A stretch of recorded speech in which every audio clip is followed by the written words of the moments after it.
절에서 방금 내려오는 길이라고 했다. 그런 그에게서는 싱싱한 산 냄새가 물씬 풍겼다. 아니, 산 냄새는 무슨 향수라도 있나요? 피톤치토 향수라도 뿌렸나? 뿅! 어서오세요. 오늘 재밌는 거예요. 제목은 바로 내가 죽인 남자. 권경희 씨네요. 내가 죽인 남자예요. 그럼 읽어보죠. 내가 죽인 남자. 그가 죽었다. 그의 사망기사가 오늘 아침 스포츠신문의 머리를 장식했다. 순수를 지향하는 그가 가장 경멸했던 신문. 신문을 싫어했대.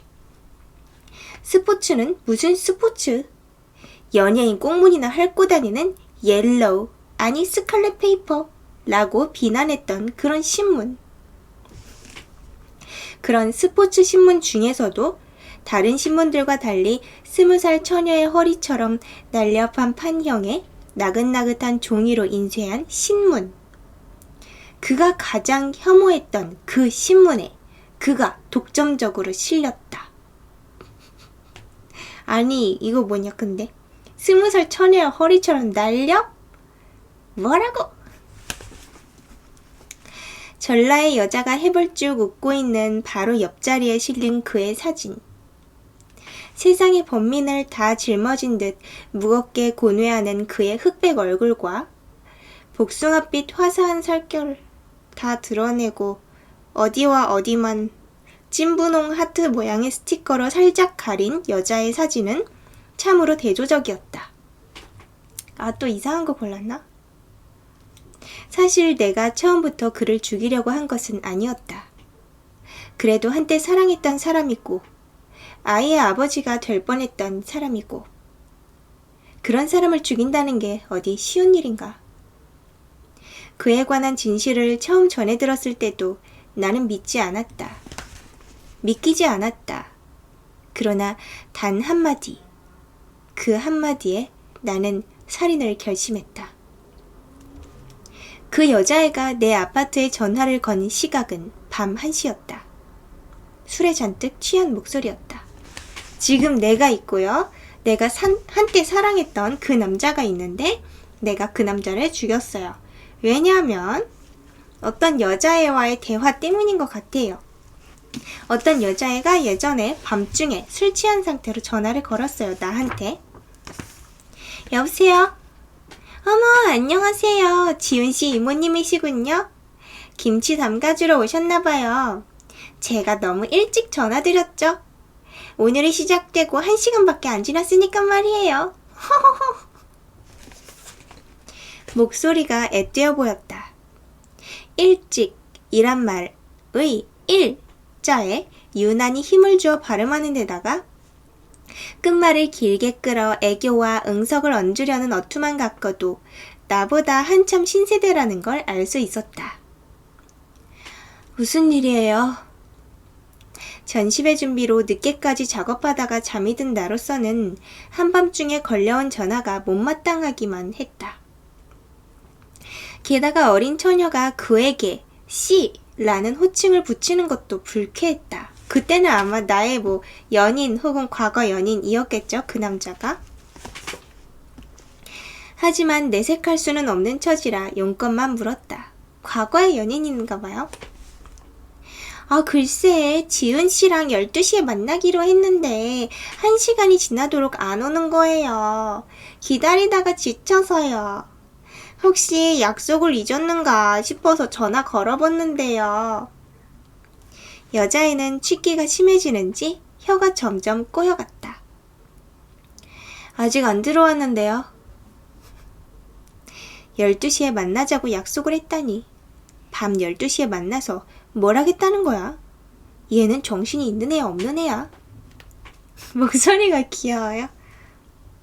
나는 두 사람이 밤 12시에 만나기로 했다는 말에 어처구니가 없었다. 아, 나는 지훈씨의 이모예요. 근데 보니까 내가 사랑했던 그 남자가 지훈씨라는 것 같죠? 좀 이상하죠? 이모님, 근데 그 사람 어떻게 그래요? 번번이 약속을 어기고요. 그럴 수가 있는 거예요? 그 사람 원래 그런 사람이에요? 흑흑. 저 혼자 괜히 호호거리던 여자애는 이번엔 제 풀에 흐느꼈다.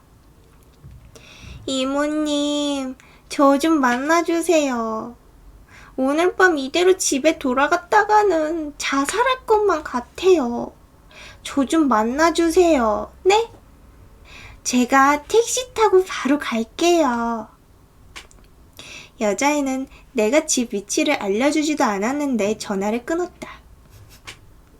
그리고 30분쯤 후에 내 아파트로 찾아왔다. 이미 집을 알고 있죠?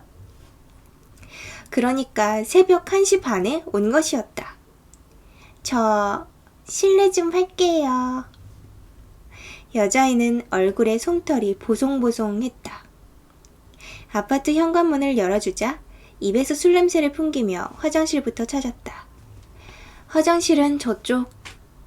내가 화장실을 가리키려고 몸을 돌리는데 여자애는 톡톡톡 뛰어가 화장실 문을 열고 벌써 안으로 들어가고 있었다. 벌써 집까지 다 알고 있죠. 집 구조까지. 아마 자기가 없을 때 지훈 씨를 만나러 그 집에 이미 왔었던 것 같죠? 제가 우리 집 화장실을 사용해 본 적이 있나? 금세 찾아 들어가네. 또 한 번 불쾌감에 밀려왔다. 그러나 대체 무슨 말을 하려고 찾아왔는지 궁금해 여자애가 나올 때까지 기다리기로 했다. 오랫동안 참았던 듯 화장실 안에서는 쏴 하는 오줌 소리가 들려왔다. 쇠오줌같이 소리가 컸다. 그러더니 이내 우웩우웩 하고 구역질을 해대는 소리가 들려왔다. 그 소리를 듣고 있자니 아이를 낳은 이후에 비위가 약해진 내 속까지 울렁거렸다. 나는 아이를 낳았나 봐요. 나는 속을 달래려 냉장고로 가서 찬물을 따라 마셨다. 내 목을 축이는 김에 여자의 목까지 따라서 거실의 탁자 위에 올려놓았다. 고맙습니다. 화장실에서 나온 여자애는 마시라는 말도 안 했는데 물컵을 들어 벌컥벌컥 마셨다. 술을 어지간히 먹었나 보다. 물 들이켜는 걸 보니. 이모님, 전 이제 어떡하면 좋아요? 물을 마시고 난 여자애는 갑자기 굵은 눈물을 뚝뚝 흘리며 울기 시작했다. 아닌 밤중에 홍두깨라는 말이 딱 어울렸다. 뭘 어떡하면 좋겠냐는 거예요? 아가씨는 대체 누구고 날 왜 만나려는 거예요? 나는 여자애의 호들갑에 말려들지 않으려고 목소리를 낮게 깔고 물었다. 내 귀에도 내 목소리가 차분하다 못해 서늘하게 느껴졌다. 저는요, 올해 여대 1학년에 입학한 학생이에요. 이름은 홍미나고요. 그런데요. 난 이번에는 건조한 목소리를 내보았다. 내가 말해놓고도 이 상황에 참 잘 어울린다 싶었다.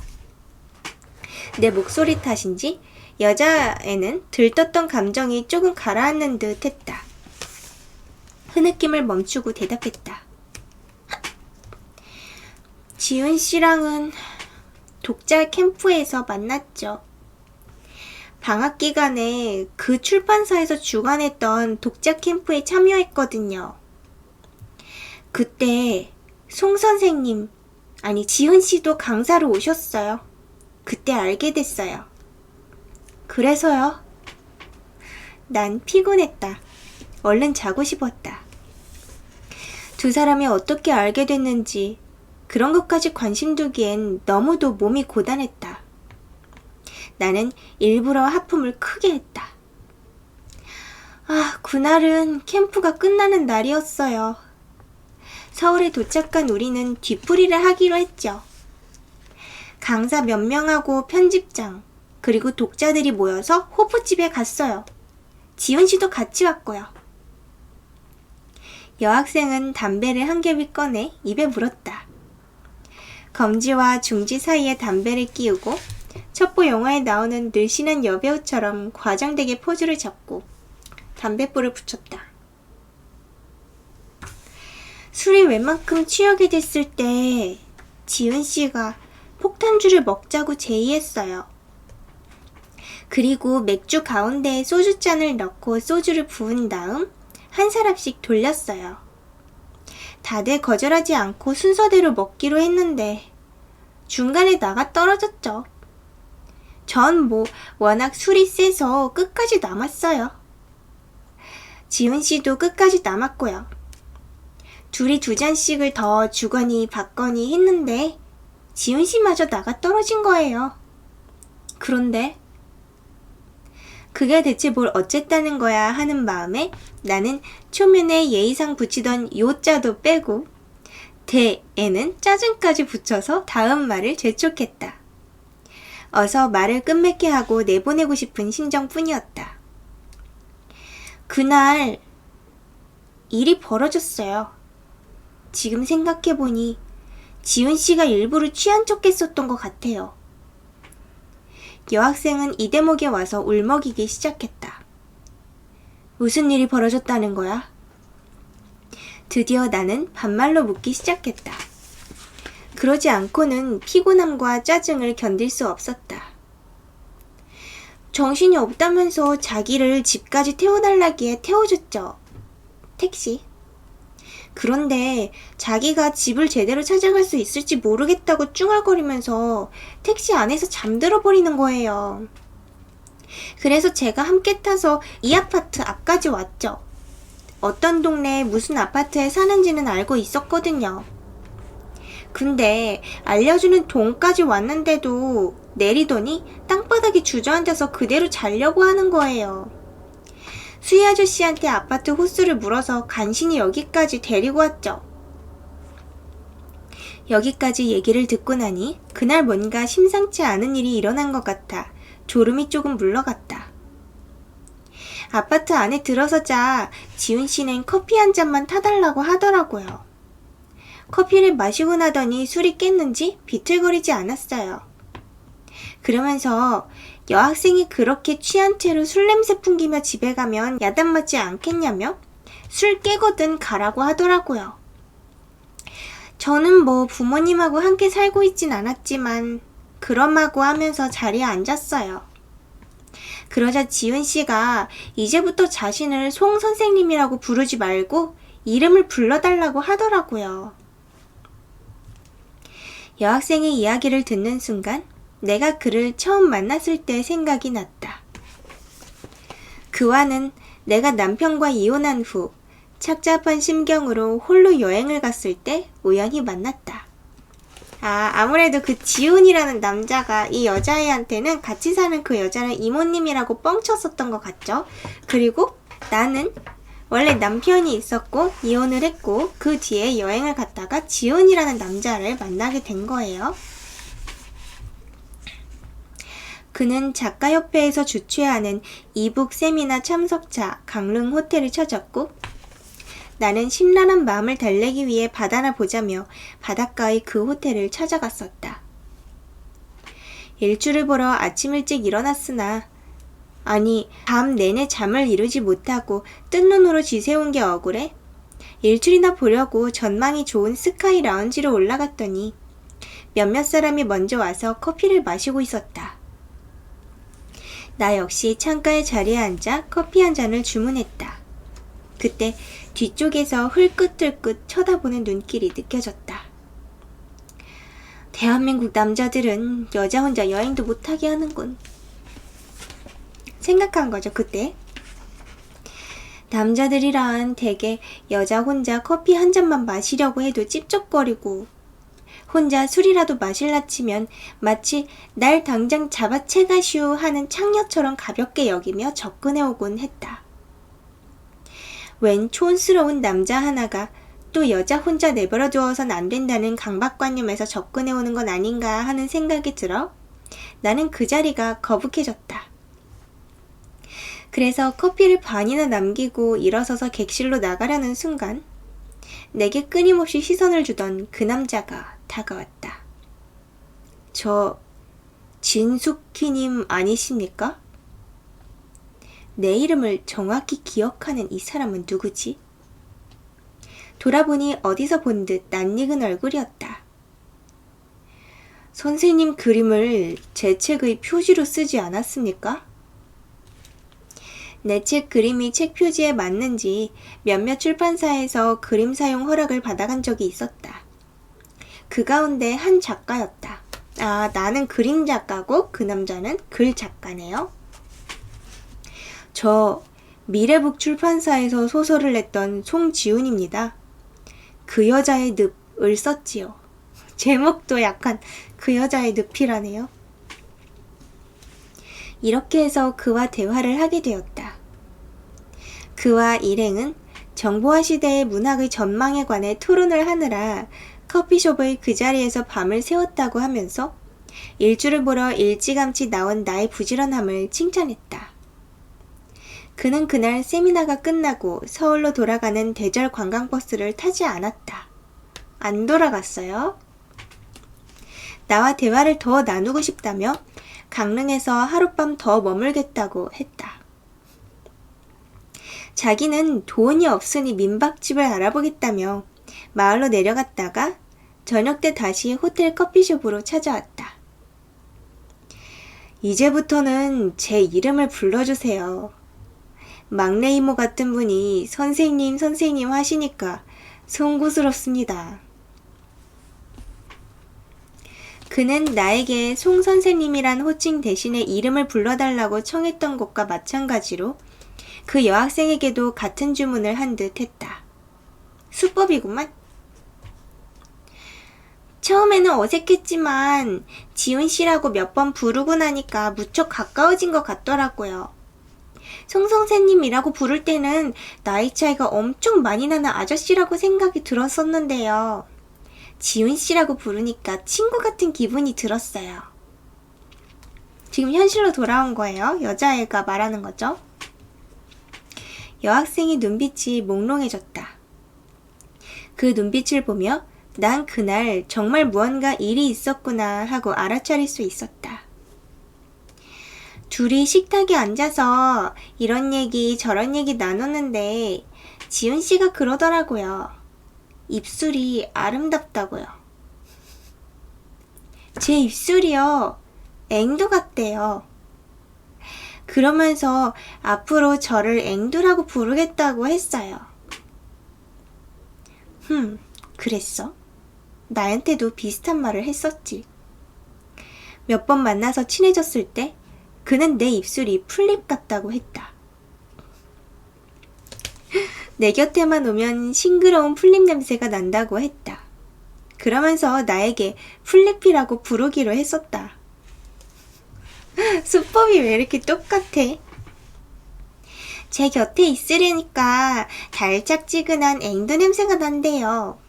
그러면서 천천히 다가오더라고요. 전 눈을 감았죠. 그리고 우리는 키스를 했어요. 말을 하고 난 여학생은 혓바닥으로 입술을 축였다. 당시의 키스 맛을 회상이라도 하려는 듯.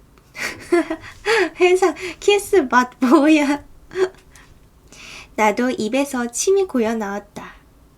그걸 눈치채지 못하게 하느라고 여학생 몰래 침을 삼켰다. 지훈 씨는 절 침대로 데려가서 옷을 벗겼어요. 전 처음에는 반항했죠. 그러나 결국은 지훈 씨의 말을 들어주기로 했어요. 지훈 씨가 너무 불쌍해 보였기 때문이에요. 그가 이 여학생에게는 무슨 말을 했을까? 나와 보낸 첫날 밤 때처럼 어린 시절의 세상을 떠난 어머니 같은 여인이라고 하지는 않았을 테고, 설마 나한테 했듯이 어머니의 품이 그립듯이 당신 품 안에 안기고 싶다고 이 여학생의 젖가슴에 얼굴을 파묻진 않았겠지. 이제부터 앵두 들이친다고요? 안 돼요. 망드립입니다. 지훈 씨 말이에요. 불쌍한 사람이에요. 어린 시절에 하나밖에 없는 여동생하고 마을 앞 강가에서 물놀이를 하다가 동생이 급류에 휩쓸려가는 바람에 잃고 말았다고 하더라고요. 그 동생이 죽음이 너무도 충격이 컸었나 봐요. 그래서 저를 보는 순간 여동생하고 너무도 닮아서 가슴이 철렁 내려앉았대요. 게다가 제 모습이 지훈 씨의 첫사랑하고도 닮았다고 하더라고요. 콧날이 말이에요. 그 여자는 지훈 씨가 삶과 죽음의 문제를 해결하기 위해 입산했을 때 지훈 씨를 잃은 슬픔에 자결했대요. 뻥증이죠, 남자가. 그랬군. 첫사랑 이야기도 했던 거였어. 어머니가 여동생으로 바뀐 것만 빼놓고는 똑같은 스토리네. 자기한테 했던 거랑 거의 비슷한 얘기를 하네요. 그래서 전 지훈 씨를 안아주고 싶었어요. 불쌍하고 외로운 지훈 씨의 영혼을 달래주고 싶었어요. 이제 막 세속으로 내려온 지훈 씨가 만난 첫 인연을 다시 소중하게 맺어줘서 산으로 돌아가게 하고 싶지 않았어요. 나이 차이 같은 건 조금도 느껴지지 않았어요. 그래서 그와 몸을 합쳤어요. 심리까지 똑같군. 여자란 20살이든 40몇 살이든 수준이 같은가 보다. 유치하면 유치할수록 더 감동하니까 말이지.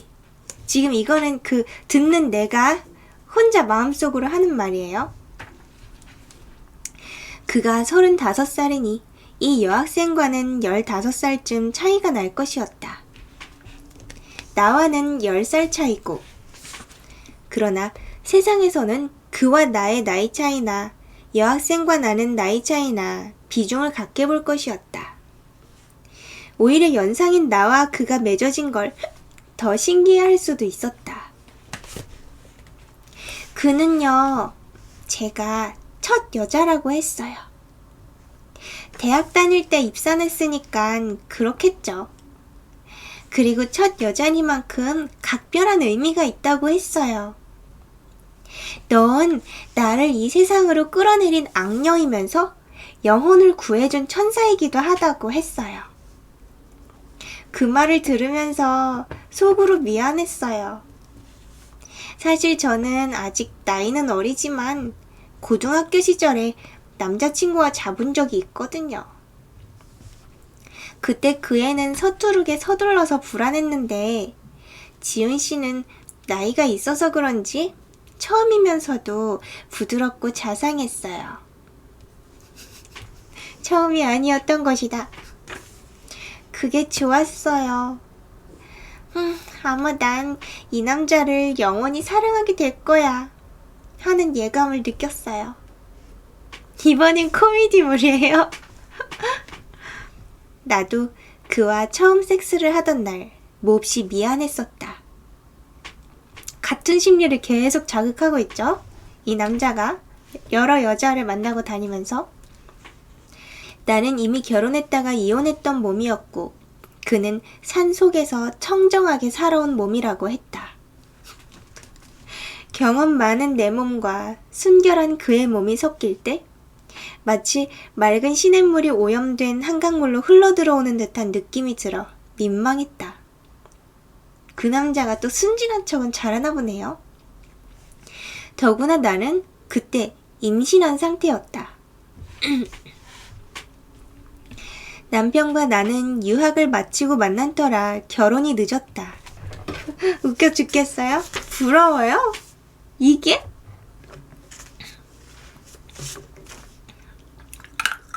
아니, 부럽다고요? 나는 이제 남편하고 유학을 마친 다음에 만났어요. 그래서 늦은 결혼을 했었죠.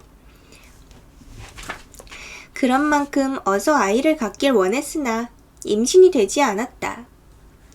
병원을 찾아가 봤더니 내 자궁에 문제가 있었다. 수정이 되어도 착상이 잘 안 된다는 것이었다. 그래서 시험관 수정을 해서 주입식으로 착상을 시도하는 등 여러 번의 시술을 했다. 그때마다 번번이 실패했다. 그래서 나는 탈진해갔고 남편은 불만이 커져갔다. 내 나이가 결국 40을 넘자 남편은 초조한 기색을 감추지 못하더니 급기야는 이혼까지 요구했다. 유학까지 다녀온 엘리트 부부가 아이 문제로 이혼한다? 내 친구들은 이상하다며 고개를 갸우뚱했다. 그러나 유학파 가운데 더 보수적인 사람이 많다는 건 아는 사람만 아는 사실이었다. 이혼을 하고 2달쯤 지났을 때 이상하게 속이 느끼해 내과를 찾아갔다. 그랬더니 어이없게도 이제서야 임신이라는 것이었다. 벌써 3개월이 지났다고 했다.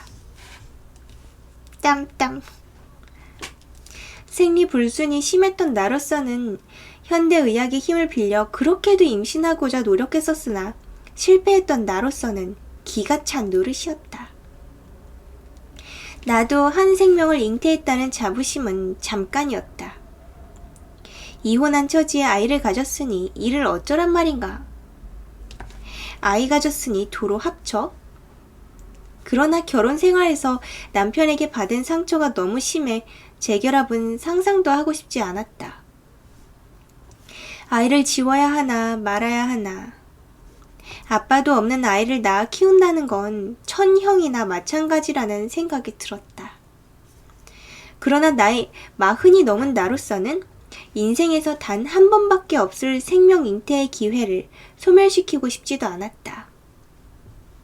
이런 혼란 속에서 여행을 떠났다가 만난 사람이 바로 그였다. 이혼했는데 드디어 임신이 됐고 이제 갈등 속에서 여행을 갔을 때 그 남자를 만났었고요. 그 남자는 이런저런 허언증 드립을 치면서 죄책감과 그리고 동정심과 그런 여러 가지 것들을 자극해서 또 밤을 같이 새고요.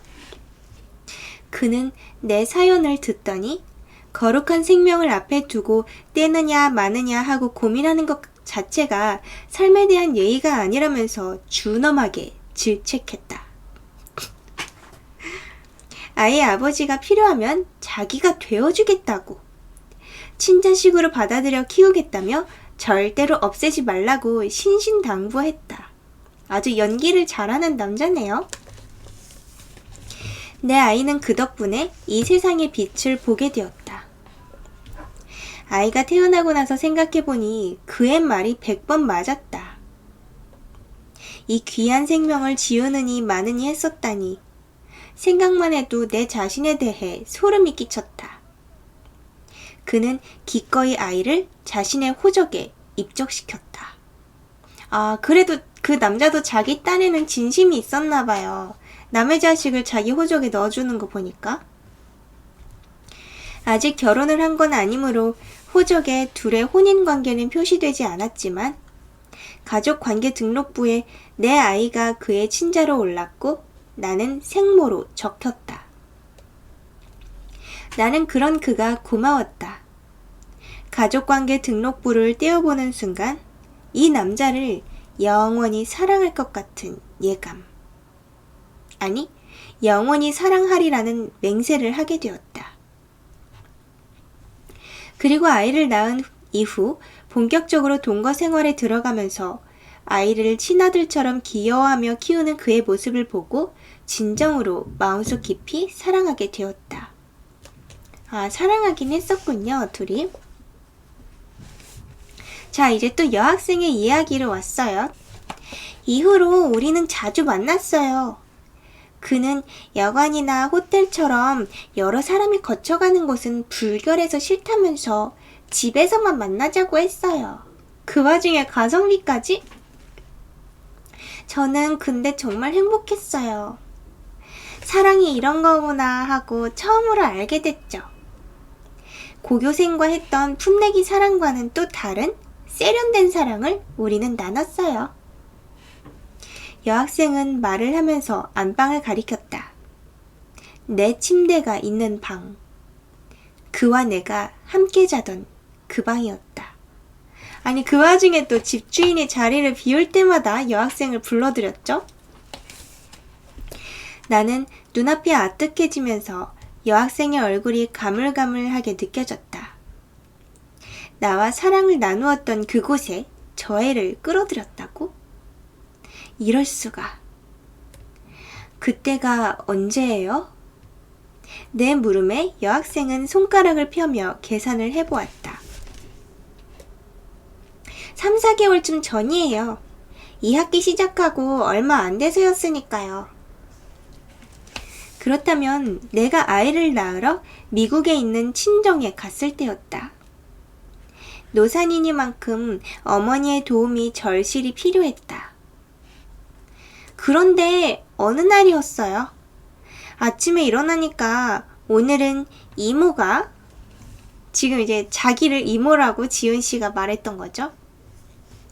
이모가 빨래도 해주고 김치도 담가주려고 집에 다니러 오실 거라면서 서둘러 청소를 하더라고요. 그리고는 여자라고는 모르는 자기가 여자를 데리고 와서 잤던 표시가 나면 충격을 받으실 거라면서 이불에 떨어진 머리카락을 주우라고 했어요.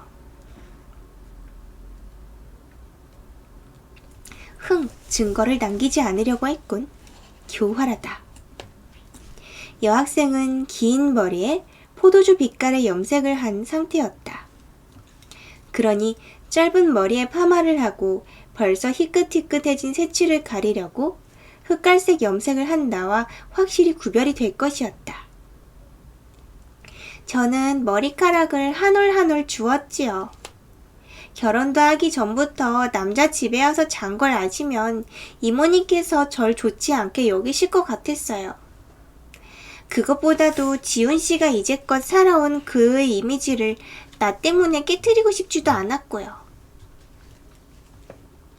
그는 문단과 독자들에게 청정한 승려 같은 이미지를 갖고 있었다. 이미지 관리는 또 되게 잘하네요. 강릉에서 그와 처음 만났을 때 나는 그의 존재를 모르는 척 했었지만 실은 꽤 많은 것을 알고 있었다.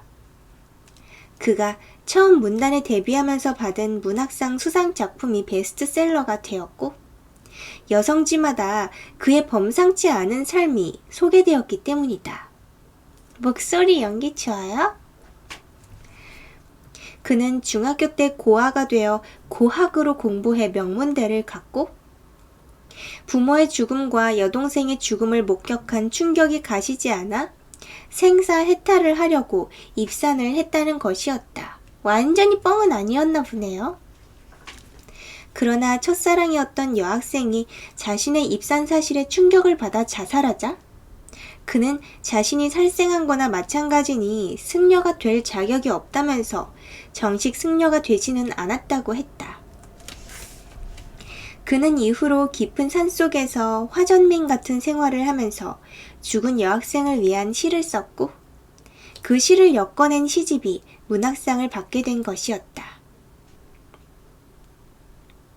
한 남자가 자신 때문에 죽은 여자를 기리며 참회하는 마음으로 산간 생활을 하고 시를 써서 만인을 울린 사연은 당시 여러 사람의 가슴을 파고들었다. 특히 소녀적 감성이 많은 여성들 가운데서 인기가 높았다. 스토리 자체가 인기가 있을 법한 스토리를 갖고 있었네요. 진짠지 가짠지는 모르지만 이후로도 그는 산속 생활을 계속하면서 시를 발표해왔다. 주로 논밭을 갈고 곡식과 채소와 나무를 가꾸며 산과 구름과 바람에 대해 느끼는 바를 묘사한 것이었다. 사람들은 그를 만나면 산을 만나는 것 같다고 하였다. 그가 서울에 나타나면 푸르른 산이 성큼 내려와 앉은 느낌이 든다고 표현한 기자도 있었다. 이미지 관리 정말 갑이군요. 적어도 서울 사람들에게 그는 무공해 청정인이었다. 그래서 사람들은 이름 대신에 그를 산이라고 불렀다. 나도 그런 그의 이미지가 다치지 않게 하려고 둘이 동거한다는 사실을 철저히 숨겨왔다. 자기가 만나는 여자로 하여금 자기를 엄청 위하게끔 하는 재주가 있는 사람이에요. 자칫 실수라도 할까봐 평소에도 그로 하여금 나를 이모라고 부르게 했고, 내가 그를 배려해서 나는 그를 산이라고 불렀다. 우리가 서로 사랑하며 아이까지 두고 있다는 사실은 이번에 쓰고 있는 새 작품을 발표하면서 출판 기념회 겸 결혼식을 올리고 그 자리에서 알리기로 했었다. 자신보다 10살이나 많은 이혼녀랑 결혼한다는 게 부끄럽지 않느냐고 묻자 그는 고개를 설레설레 흔들었다. 내가 당신을 사랑하는데 나이 차이가 무슨 문제냐며? 그런 걱정을 하는 나를 오히려 속되게 볼 정도였다. 우리 사이에 아기까지 있다는 사실을 알면 세상 사람들이 놀랄 텐데 그래도 괜찮으냐고 물으니까 그는 더욱 펄쩍 뛰었다. 세상 사람들이 날 어떻게 보더라도 난 당신과 같은 우리 아기를 위해 모든 걸 희생할 각오가 돼 있다는 것이었다. 이렇게 전적으로 날 수용해주는 사람이 이 세상에 다시 있을까? 자신의 명예도 인기도 다 버릴 각오까지 하면서 나와 아기를 지키려는 사람을 위해 내가 무엇인들 못하랴 싶었다. 입을 잘 터는 사람이군요. 그런 그였다.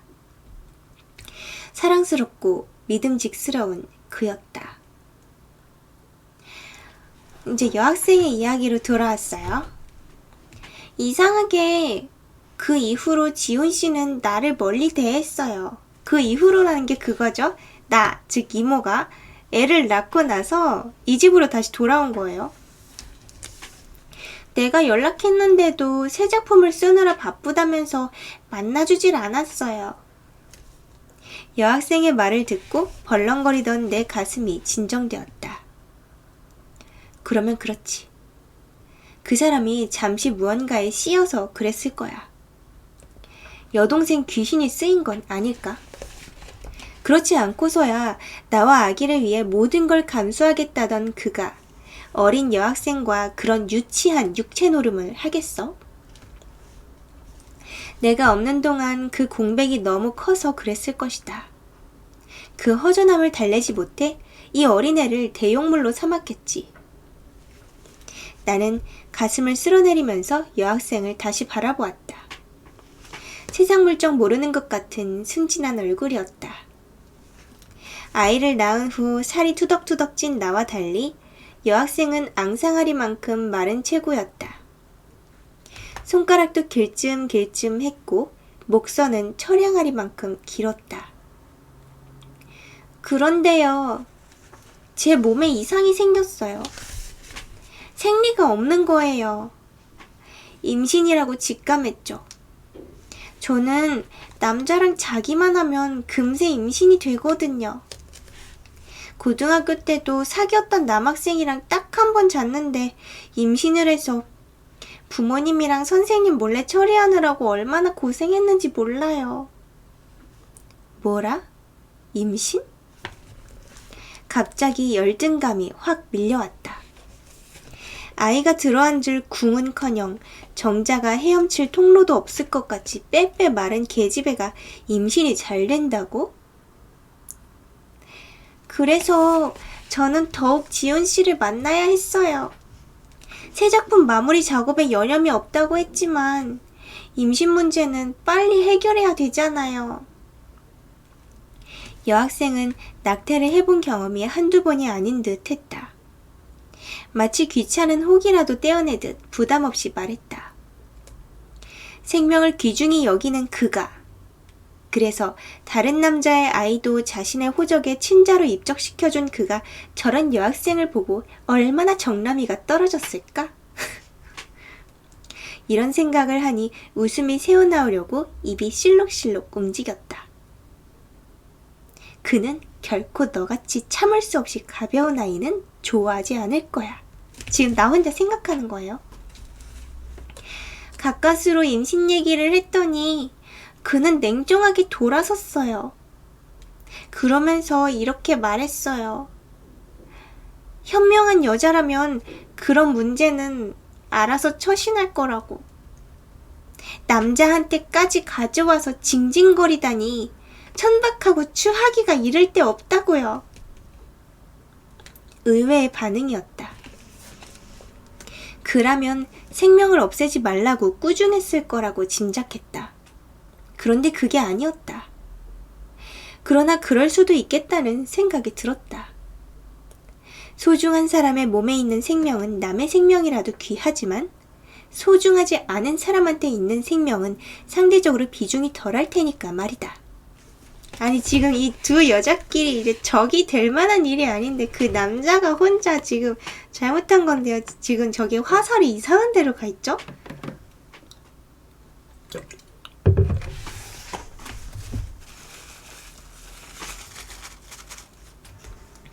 이제 또 여자애가 얘기하고 있어요. 아이를 떼라는 말 같았어요. 저는 너무도 절망스러웠어요. 임신 사실을 알면 지은씨가 결혼하자고 할 줄 알았거든요. 저를 사랑한다면 결혼해서 아기를 낳으면 아무 문제가 아니잖아요. 지은씨가 나이가 많으니까 아이가 급하기도 할 테고요. 그럴 리가 있나?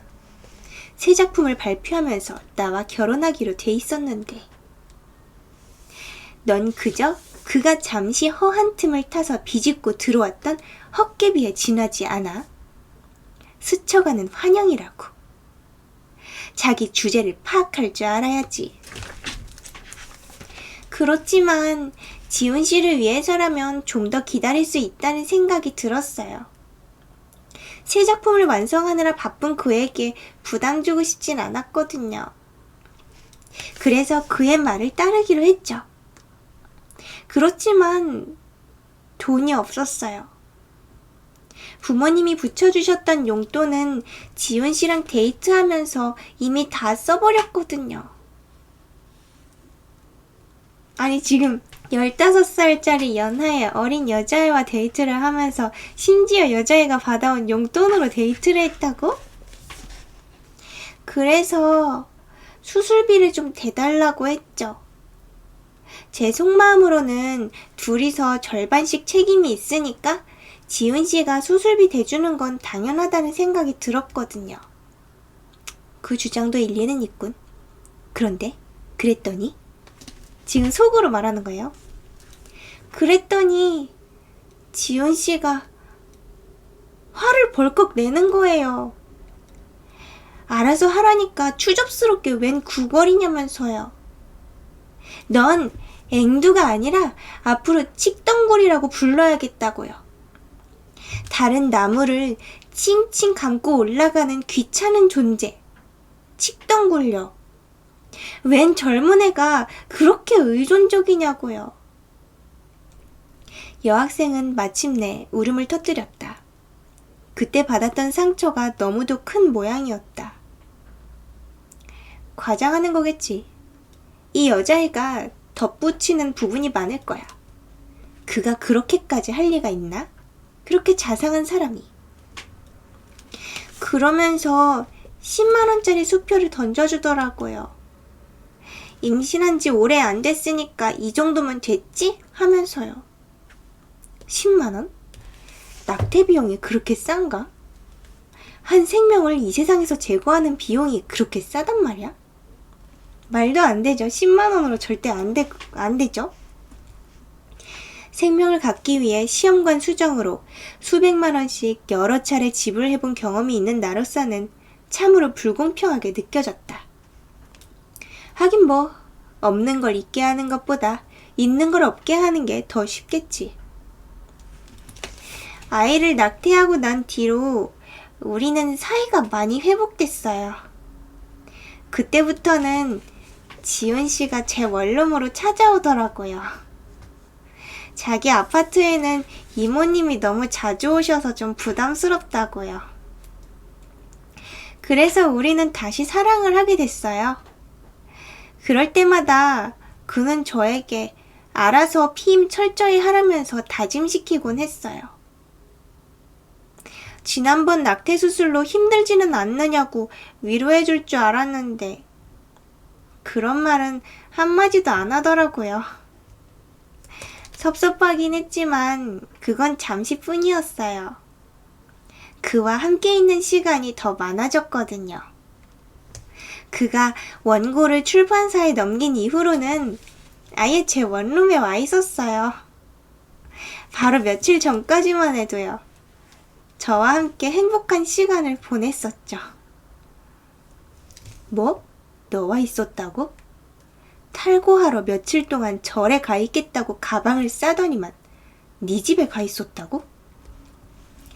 그런데 며칠 전에 그가 집으로 돌아가겠다면서 짐을 정리해서 제 오피스텔을 떠나갔어요. 그때 그는 원고를 다 완성했다며 집으로 돌아왔다. 절에서 방금 내려오는 길이라고 했다. 그런 그에게서는 싱싱한 산 냄새가 물씬 풍겼다. 아니, 산 냄새는 무슨 향수라도 있나요? 피톤치토 향수라도 뿌렸나? 그 냄새가 코를 자극해 나는 그를 끌어안고 키스를 퍼붓고 말았다. 이 여학생의 원룸에서 바로 왔다면 어떻게 그렇게 신선한 산 냄새를 풍길 수 있었던 것일까? 그 냄새라는 건 사실 실체가 없는 내가 만들어낸 환취에 불과한 것인가? 우드향. 그 이후로는 벌써 몇 번째 만날 약속을 어기고요. 오늘 밤 12시까지 제 원룸 앞에 카페에서 만나기로 했는데 그러고 나서도 안 오는 거예요. 사연은 여기까지였다. 전말은 이러했던 거였다. 이 아이의 말을 믿어야 하나 말아야 하나. 그의 행적이 정말 이랬을까? 도무지 믿기지 않았다. 그러나 지원했다기엔 너무도 스토리가 완벽하고 묘사가 정교했다. 그리고 이런 이야기를 지어내서 이 아이한테 도움이 될 게 무엇이 있겠는가 생각해보니 그럴 만한 동기가 전혀 없었다. 그런 향수 있으면 좋겠다. 다 허망한 거예요. 부러워하지 마세요. 아프리카에서부터 사랑했다고요? 누구세요? 너 참 경솔하다? 이야기를 다 들은 나는 어떻게 하면 한마디로 이 아이를 퇴치할까 궁리하다가 결정적인 말을 찾아냈다. 그리고 다음과 같이 덧붙였다. 네 말이 사실인지 아닌지 모르겠지만 만에 하나 사실이라고 치더라도 그래. 그런 얘기를 왜 내게 와서 하는 거니? 그 사람의 이미지를 위해서 여태껏 비밀을 지켜왔다면 지켜줘야지. 발설해서 어쩌자는 거야? 네 자신이 지금 얼마나 경망스러워 보이는지 알기는 하니? 그는 자유로운 사람이야. 자유혼을 가진 사람이라고. 그런 사람을 속박하려 들다니. 그런 어리석은 사람이 어딨어? 여학생은 내 말에 눈물을 펑펑 쏟았다. 그러고는 힘없이 일어났다. 제 생각이 짧았나 봐요. 사랑이란 건 소유하는 게 아니라는 걸 알면서도 지훈 씨를 온전히 혼자서만 차지하고 싶은 욕심이 자꾸 앞서서요. 기다릴 거예요. 지훈 씨의 영혼이 자유롭게 절 찾아올 때까지요. 이모님께서 그렇게 전해주세요. 여학생은 순순히 내 충고를 그대로 받아들였다. 그러면서 등에 맨 배낭을 도로 내리더니 무엇인가 주섬주섬 꺼냈다. 이거요. 지훈 씨가 짐 챙길 때 빠뜨리고 간 건데요. 귀한 자료인 것 같아서 가지고 왔어요. 하나는 면도기였고 또 하나는 누런 대봉투에 담긴 서류 같은 거였다. 면도기는 그가 즐겨 쓰는 질레트였다. 서류봉투는 겉에 출판사 주소가 인쇄되어 있는 것이었다. 여학생이 돌아가고도 나는 한참이나 멍하니 앉아 있었다. 도무지 믿기지 않는 이야기를 여학생은 너무도 실감나게 자세히 풀어놓고 갔다. 그러나 여학생이 돌아가고 나니까 모든 게 다 꾸며낸 황당한 얘기처럼 느껴졌다. 작가들을 따라다니더니 스토리 하나는 완벽히 꾸며왔나 보네. 난 이렇게 일축해버렸다. 아, 여자애가 가고 나니까 여자애가 뻥쳤다고 생각하고 있죠, 지금. 아까 믿었는데. 그는 절에서 돌아온 뒤로 작품 탈고한 후유증을 심하게 앓았다. 세상이 모두 끝나버린 듯 허탈하다고 했다. 산고를 겪은 산모의 산후 우울증 같은 모습이었다. 그는 며칠을 무기력하게 보내더니 여행을 다녀오겠다며 훌쩍 떠나갔다. 지금 이 남자가 도망친 것 같죠? 부담스러워서? 나는 그 틈을 타 전시회에 출품할 작품을 그리기 위해 아기까지 고모에게 맡겨놓고 작업을 하던 중이었다. 나는 여학생이 건네준 서류 봉투를 그의 방 책상 위로 갖다 놓았다. 이걸 누가 전해주었다고 말해야 하나 하고 고민하느라 그의 방 침대에 한참이나 걸터 앉아 있었다. 이 속에 뭐가 들었을까? 갑자기 서류 봉투 안의 내용물이 궁금했다. 봉투를 봉한 테이프를 뜯어내고 내용물을 꺼냈다. 자, 그 여자의 늪의 작가 송지훈 실화소설이라고 제목이 써있어요. 그 여자의 성. 옛날에 냈던 건 그 여자의 늪이었는데 이제 그 여자의 성이라고 실화소설이라고 붙여서 새로 썼죠. 책을 내기 위한 교정지였다. 여태까지 했던 짓이 설마 자기 그 책 내기 위해서 일부러 막 했던 건 아니겠죠? 그럴싸한 소설을 쓰기 위해? 읽어보죠. 그가 최종 교정을 본 듯 곳곳에 그의 필체로 수정이 되어 있었다. 내겐 책으로 나올 때까진 비밀이라며 굳이 보여주지 않았다. 그렇지만 실화라고 한 걸 보니 완전한 허구를 쓴 건 아닌 듯 했다. 지금 소설 내용이에요. 진정희는 호텔 스카이 라운지로 올라갔다. 간밤에 전 남편 생각을 하느라 한잠도 자지 못한 것이 억울해 일출이라도 보자는 생각에서였다. 자, 여기까지 책 교정본이었고요. 여주인공의 이름이 나와 가운데 글자만 달랐다. 스토리는 바로 내 이야기였다. 나는 마치 내 자신의 나체 사진을 잡지에서 보는 듯 얼굴이 화끈 달아올랐다. 그가 내 이야기를 썼구나. 이래도 되는 건가? 나한테는 아무런 양해도 구하지 않고 이래도 되는 건가? 내 이야기를, 내 가슴 아픈 이야기를 만천하에 드러내고 싶진 않았다. 굳이 까발리고 싶을 만큼 아름다운 이야기도 감동적인 사연도 아니었기 때문이다. 아니, 그러면은 그가 지금 그 여자의 과거와 상처 이야기를 책으로 딱 발표하면서 그와 동시에 그 여자와 결혼 발표를 하려고 했던 걸까요? 그러면 모든 만천하의 세상 사람들이 그 이야기가 내 이야기인 걸 다 알 텐데 말이에요. 그가 나를 모델로 신작을 썼다는 게 당황스러웠지만 질퍽거린 내 인생이 그의 손을 거쳐 괜찮은 작품으로 승화되었을지도 모른다는 기대감이 일말 들기도 했다. 나는 단숨에 작품을 읽어내려갔다. 대학을 수석 졸업해 유학 가서 세계적인 화가들과 어깨를 나란히 한 이야기. 나는 굉장히 잘난 화가였어요. 거기에서 사진작가인 전 남편을 만나 결혼한 후 이혼한 내 과거가 적나라하게 적혀 있었다.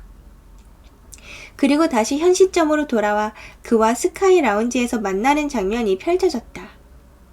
그는 소설 속의 남자 주인공 이름은 자신의 실명 그대로 썼다. 이것도 추리소설 걸작 단편성 그거죠? 한 3편 들었나? 이 정도면 그냥 당시의 시대상을 깔려고 만든 책인데요. 자, 이제 또 책 교정본 내용으로 잠깐 들어갈게요. 누군가의 시선이 계속 뒤에서 느껴졌다. 홀로 일출을 보며 기를 흠뻑 들이마시고 있는 내가 신비스럽기라도 한 듯이. 자기 자신에 취한 것 같아, 그 남자는. 그러더니 얼마 후 시선의 주인공이 나에게로 다가왔다. 또각또각. 하이힐 발걸음 소리. 정갈한 소리였다.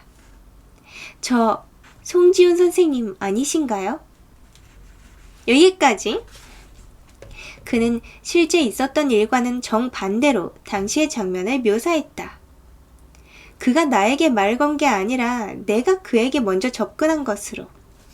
그러니까 작가가 무슨 자기 뻥에 취해 있죠? 이 부분부터는 픽션이 꽤 많이 가미되었다. 남자 주인공은 최대한 미화되어 있고 여자 주인공은 최대로 슬프고 가련해 보였다. 그렇게 하니 뭐 소설적으로 완성도가 더 높아 보이긴 했다. 용서하자. 작품을 위해서야 이 정도의 가필은 있을만 하지 않겠어? 실화라고는 하지만 다큐멘터리는 아니니 소설적 요소는 어차피 있어야 되겠지. 나는 이렇게 마음을 달래며 계속 읽어나갔다. 아직도 그 남자를 위하는 마음을 가지고 있어요. 그러나 뒷부분에 가서는 손이 부들부들 떨려 글씨가 보이지 않을 정도가 되고 말았다. 이건 가필이 아니라 곡필이었기 때문이다. 자, 또 내용으로 들어갈게요. 전처가 임신한 사실을 안 전성희의 남편은 재결합을 원했다. 그러나 전성희는 결코 재결합을 원치 않았다. 이 소설 속에서의 전성희는 지금 나인 거죠. 실제의 나고. 진성희네요. 진성희. 진성희는 재치를 발휘했다. 이 아기는 당신의 아기가 아니다. 나는 이혼 전에 이미 다른 남자를 사귀고 있었다. 바로 그 남자의 아기다. 라고 선언한 것이었다.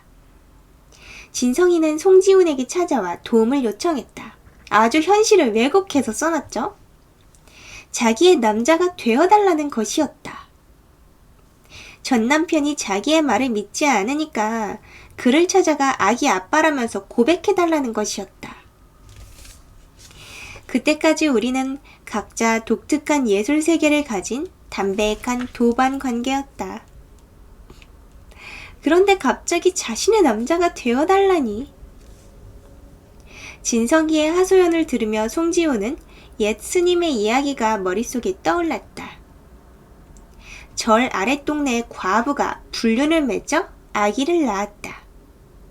동네 사람들이 손가락질하자 과부는 윗절 스님이 탁발하러 왔다가 자신을 겁탈해 아기를 낳게 됐다고 소문을 내고는 피덩이인 아기를 절에 갖다 놓았다.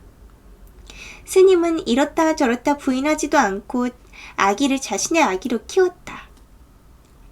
동네 사람들의 손가락질과 돌팔매질을 심하게 당하면서도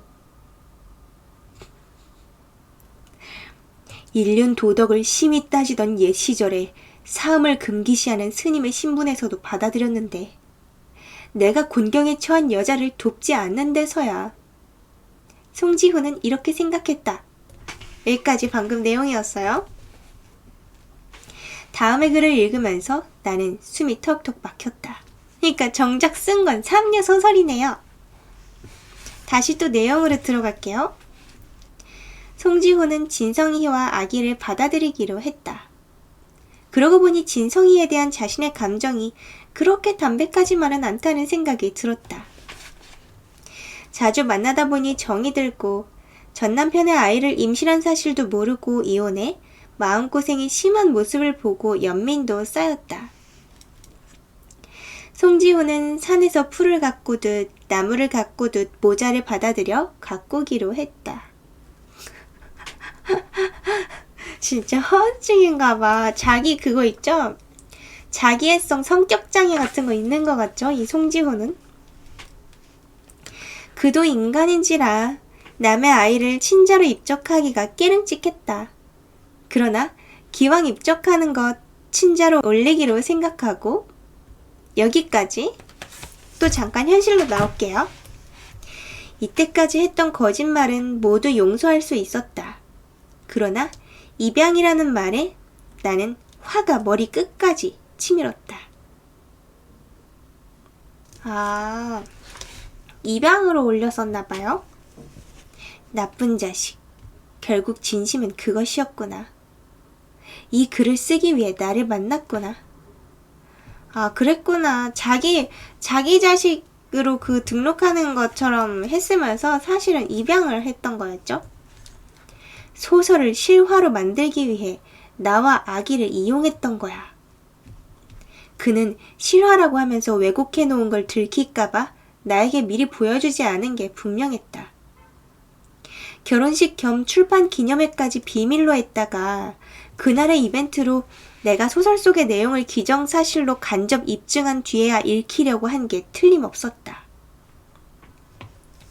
그야말로 날 빼도 박도 못하는 처지에 몰아넣으려고 했던 것이었다. 하! 두 중년 남녀의 지고지순한 사랑 이야기? 책 뒷면의 광고 문구를 보고 나는 웃음이 절로 나왔다. 어쨌든 책이 나오기 전에, 결혼식을 하기 전에 교정지를 읽게 되었다는 건 나로서는 커다란 행운이었다. 하늘의 도우심이었다. 그러니까 그 여자애가 오늘 찾아온 게 정말 다행이었죠? 나는 밤새도록 어떻게 복수전을 펼칠까 연구했다. 그리고 다음날 그 여학생을 불러냈다. 일부러 아기를 데리고 약속 장소로 나갔다. 이 소설 읽어봤어요? 난 그 여학생이 가져온 교정지를 도로 건네주었다. 여학생은 고개를 가로로 흔들었다. 지고지순이 아니라 패가망신인데? 실화소설이라지만 반쯤은 실화고 반쯤은 허구예요. 아무리 실화소설이라고 해도 완성도를 높이려면 허구가 반쯤은 섞이는 법이죠. 여학생은 묵묵히 내가 건네준 소설을 읽었다. 이 아기가 누구 아기 같아요? 난 으스대면서 아기에게 우유병을 물렸다. 왜 으스대? 지금 처지 똑같구만. 내 아기는 태어난 지 100일이 채 안 돼 얼굴 모양도 제대로 갖추어지지 않았다. 외할아버지를 닮았다면 그런 것도 같고 이웃집 아저씨를 닮았다면 또 그런 것도 같은 얼굴이었다. 우린 이혼 전부터 사귀었어요. 나는 그 일로 이혼당했죠. 이로써 나는 답을 모두 준 거나 마찬가지였다.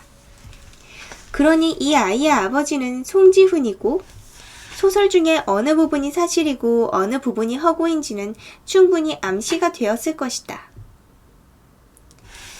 어쩌면 이럴 수가 있어요. 어떡해. 여학생은 읽고 있던 교정지를 내려놓고 망연자실했다.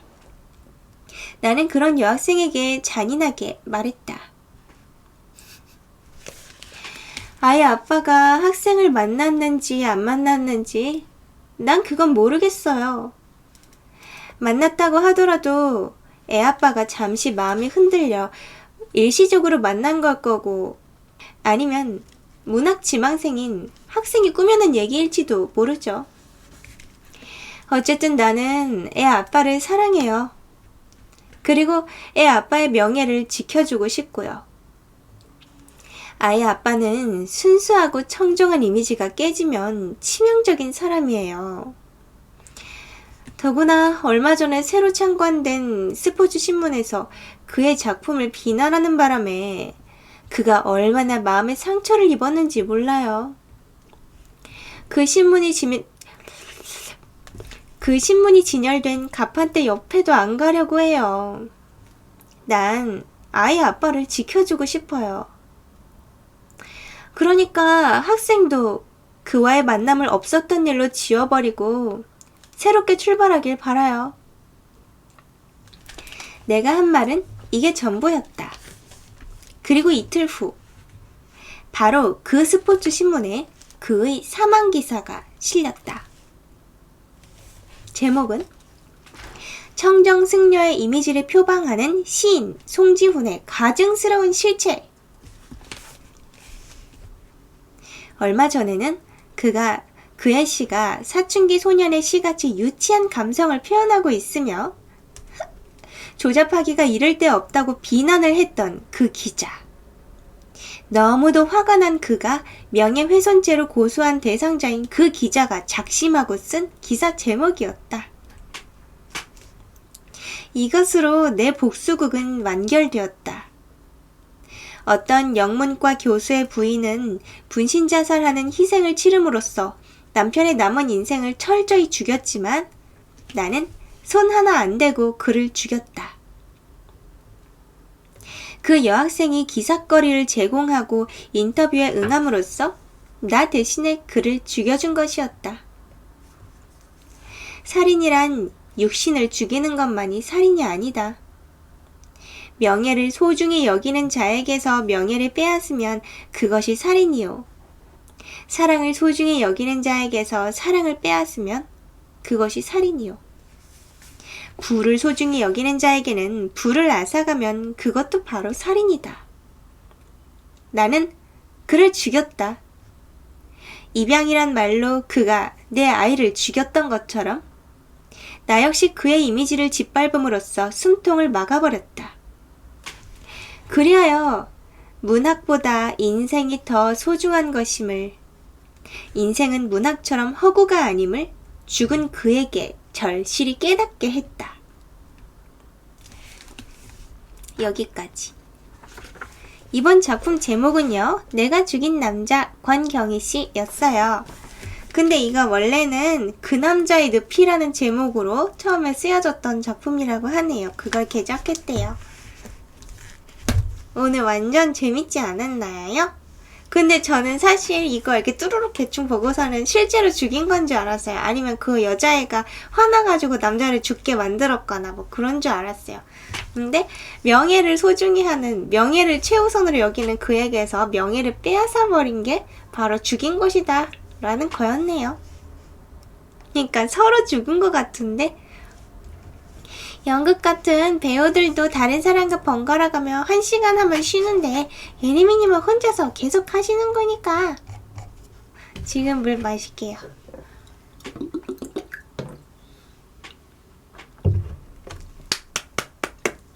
짝짝짝. 오늘 재밌는 이야기였죠. 너무 재미나요. 그리고 앞에서 얘기했던 추리게임도 해주세요. 할 거예요. 하고 싶어요. 이야기가 아주 쌉싸름해요. 읽어주는 예리밍 관 여러분, 다음 시간에 만나요. 안녕. 스스.